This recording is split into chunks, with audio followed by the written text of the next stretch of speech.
ہم نے آپ کو بتایا صبح سے شام تک یہی ہوتا، اللہ اکبر اللہ اکبر، اذان سنائی پڑتی ہے کہ اللہ بہت بڑا ہے، حی علی الصلاۃ، کامیابی کی طرف، لا الہ الا اللہ، اللہ کے سوا کوئی معبود نہیں۔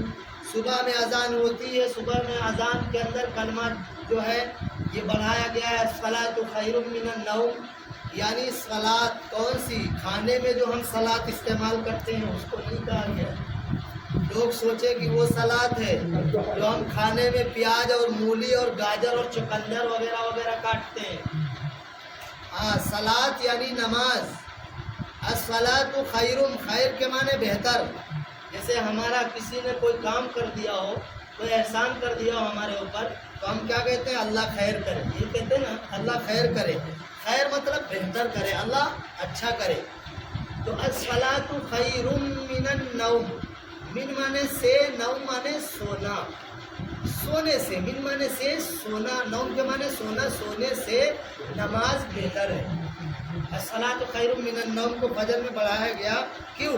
کیونکہ انسان دوپہر میں سونا تو نہیں فرمایا گیا کہ دوپہر میں مطلب سونا ہی ہے، لیکن رات اللہ نے فرمایا آرام کے لیے بنائی گئی ہے، آرام کرو، آرام کرو، عشاء کی نماز پڑھو اور جاؤ آرام کرو، وہ آدھی رات عبادت کا ثواب ہم لکھ دیں گے۔ فجر کی اذان ہو فوراً آ جاؤ، کم بختو آ جاؤ، اللہ نے نہیں فرمایا کم بختو، ہم کہہ رہے ہیں کیونکہ کم بخت ہو ہی گیا۔ کتنا بھی سمجھایا جائے، بھینس کے سامنے بین بجاؤ، بھینس کھڑی پکڑائے، کیسے کہیں، کس انداز میں کہیں؟ جب تک کام اچھا چلتا ہے، جب تک نماز پڑھ رہے کا دن، جیسے کام بند ویسے نماز بند۔ اللہ تبارک تعالیٰ اگر یہ نماز پڑھ کے فوراً یہیں پر اگر مسجد میں دیتے ہوتے نا، ملتا ہے وہ ہم کو پتہ نہیں چلتا، لیکن ظاہری کچھ اگر ملتا ہوتا تو یقیناً کوئی فرق بچتا ہی نہیں جو نماز نہ پڑھے، سب پڑھتے، کہتے بھیا یہ مل رہا ہے وہ مل رہا ہے، کیونکہ مرضی کے بغیر خدا کے پتہ بھی تو نہیں ہلتا ہے، نہیں ہلتا ہے۔ جب یہ طوفان آتا ہے تو اچھے اچھوں کے رونگٹے کھڑے ہو جاتے ہیں، کہتے ہیں یہ چھپر اڑ گیا، واہ بھائی چلی گئے، یہ یہاں سامان ادھر ہو گیا، گیہوں پڑے کھیت میں، یہ وہاں پڑا ہے۔ کیسا طوفان؟ تھوڑی سی جھلک آتی ہے، اور اللہ تعالیٰ اگر بھیج دے طوفان، جس کو زلزلہ کہتے ہیں، کیا عالم ہوگا؟ ہم تو بھی جی رہے نہیں ہیں، ہماری آنکھیں کھلی ہیں، تو آج اگر ہم اپنے آپ کو نہیں بدل پا رہے ہیں تو مرنے کے بعد قبر میں کیا ہم اللہ سے اجازت مانگیں؟ نماز پڑھ لیں۔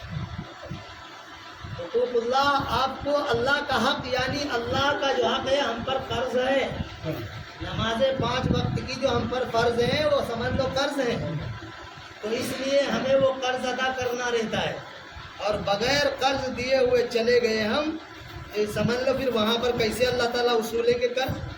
تو یہ بتا تو رہے نا، اللہ ہی جانتا ہے، وہ بندہ سمجھے گا نہیں۔ حقوق العباد یعنی بندے کا حق کیا ہے؟ چوری ہم نے کی ہے، چوری کا ہم نے بتا دیا آپ کو، وہ اس کی سزا ہے، اور اگر ہم نے کسی کا مال ضبط کیا ہے، اٹھایا ہے، بغیر اجازت لیا ہے، تو یہ بھی کیا ہے؟ بندے کا حق ہے، اور ہم نے اس سے پیسے ادھار لیے ہیں یا زبان سے تکلیف دی ہے، جب تک ہم اس بندے سے معافی نہیں مانگ لیتے ہیں اللہ تبارک تعالیٰ ہمیں معاف نہیں فرمائے گا۔ تو اب ظاہر ہے آپ کو سمجھنا ہے، سوچنا ہے، نماز کے اوپر ہم نے کافی لمبی بات رکھی ہے الحمدللہ۔ العاقل تکفی الاشارہ، یعنی عقل مند کے لیے اشارہ ہی کافی ہوتا ہے، لیکن ہم سب عقل مند تھوڑی نا، عقل بند ہیں۔ جب ہمارا کام ہوگا 4 پیسے فائدہ ہوگا جب عقل مند ہیں، اور جب کام ہمارا پیسے کا نہیں ہوگا، آخرت کا ہوگا، ہمارے سمجھ لو اعمال کا ہوگا، تو عقل بند ہے۔ تو اس لیے ہم کو سمجھنا ہے، سوچنا ہے، فکر کرنی ہے کہ بھائی ظاہر ہے ہماری نسلیں جو آئیں گی اس کے بعد کہیں گے سکھو کھیڑا میں ہمارے بڑے بھائی شمیم بھائی تھے، ہمارے وہ دادا تھے، ہمارے وہ ابا تھے، انہوں نے اتنا بہترین کام دیا ہے مسجد کا ماشاءاللہ کہ مسجد اتنی عالی شان بن گئی ہے، آج ہم اس میں نماز پڑھتے ہیں۔ کیوں؟ کیونکہ ظاہر ہے جب ایک دوسرے سے اعتماد ختم ہو رہا ہے تو اعتماد کی بنا پر چندہ ملتا ہے، نہیں، بھروسے کے بنا پر ملتا ہے، ایمان اور یقین کی بنا پر ملتا ہے۔ ہم نے دل میں ٹھان لیا کہ ہم کو اللہ کے راستے میں نکالنا ہے 1 کوئنٹل گیہوں، تو ہم نکال دیے۔ اب وہ کون آیا؟ حافظ جی آئے تھے، مفتی صاحب آئے تھے، مولانا صاحب آئے تھے، وہ ہم نہیں جانتے، لے گئے، بات ختم۔ ہم نے نیت کر لی دل میں اللہ تبارک تعالیٰ اس کا اجر دیں گے، لیکن اتنا ضرور جان لینا ہے تو آپ کے اوپر یہ ہے حقیقتاً اللہ کے رسول کی حدیث ہے، کہیں آپ نے نل لگوا دیا، کہیں کنواں کھدوا دیا، کہیں مسجد بنوا دی، ایک اینٹ رکھوا دی، اپنے بچوں کو جو ہے دینی تعلیم دے کر کے گئے، مر کے چلے گئے آپ، تا قیامت جو ہے اس کا ثواب آپ کو ملتا رہے۔ اب آپ جانتے ہیں کام جو ہے الحمدللہ وہ والا چل رہا ہے، خالی پتارا والا، کیوں؟ بھاری کام ابھی کیوں نہیں چل رہا؟ کیونکہ پیسے ختم ہو گئے، پیسے ختم ہو گئے ہیں۔ اصل جو ہے اب ظاہر ہے آپ سب کو اس میں جو ہے پھر مل جل کے انشاءاللہ ساتھ دینا ہے۔ باقی جنہوں نے پیسے لکھوائے تھے ان کے جن کے نہیں آئے ہیں ان سے گزارش بھی ہے کہ وہ بھی پیسے باقی ہیں کیا تمہارے؟ ہاں اسی لیے تو ہاں جن کے پیسے باقی ہیں ہمیں نہیں پتا تھا، میں آپ کو نہیں ٹارگیٹ رکھ رہا ہوں، جن کے باقی تو جن کے باقی ہیں وہ بھی پہنچا دیں۔ اور باقی انشاءاللہ جو ہے ابھی جیسے اللہ تبارک تعالیٰ نے ہمیں فصل عطا کی ہے، گندم ہم اٹھائے ہیں جس کو گیہوں کہتے ہیں، ہے نہیں؟ تو مسجد کے اندر کہتے ہیں قطرہ قطرہ دریا شد، دانہ دانہ سے راس بنتی ہے۔ تو ظاہر ہے ہم اگر اتنا جس سے ہو سکے 50 کلو، 1 کنٹل، آدھا کنٹل جو ہے 2 کنٹل، جیسے جس سے ہو سکے وہ اگر مسجد کے اندر انشاءاللہ تعاون کریں گے، ہے نہیں، تو کام آسان ہو جائے گا اور آپ کی یہ مسجد عالی شان بن جائے گی۔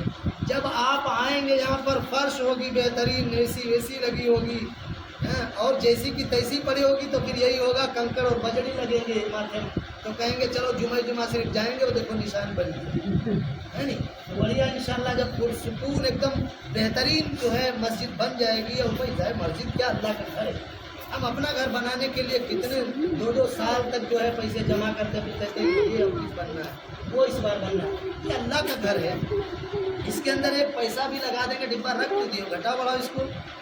تو اللہ کے گھر میں اگر ہم 1 روپیہ بھی لگائیں گے نا انشاءاللہ تو آپ کا ضائع نہیں ہوگا، ضائع نہیں ہوگا، انشاءاللہ کام آئے گا۔ اور یوں ہی آج ہمارے پاس 10 بھینسیں کل 20 ہوں گی، کیوں؟ کیونکہ ہم اپنے مال کو پاک کرتے رہیں گے انشاءاللہ۔ تو اس لیے ہم سب کو جو ہے بالکل آپ اس جگہ پر یہ نہ سوچیں کہ مولانا کہہ رہے ہیں، یہ سوچیں کہ کہا کیا جا رہا ہے بس، کیوں؟ کیونکہ اللہ کے گھر کے بنانے کی ذمہ داری جس شخص کو مل گئی بڑا خوش نصیب ہے نہیں؟ تو اس لیے انشاءاللہ جن کے گیہوں اٹھ چکے ہیں وہ بھی جو ہے